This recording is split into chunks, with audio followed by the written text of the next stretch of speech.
তো মাও না থাকলে কি আমার হরি আমার মায়ের না গাল দেন আমার হরি বস্তা বইরা কি পাঠাইছে তো আমি সবই আপনার কথা শেয়ার করুম। তার আসসালামু আলাইকুম, কি খবর গাইস? আশা করি সবারই খবর ভালো।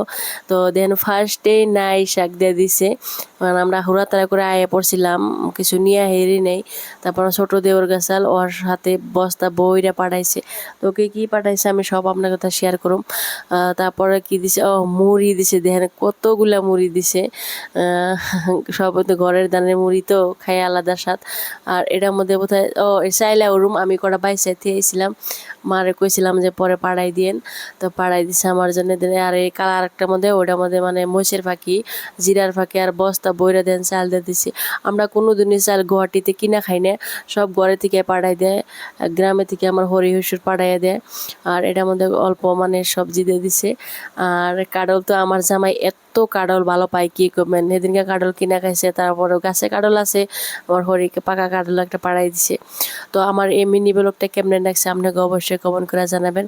আল্লাহ হাফিজ, সবাই ভালো থাকবেন।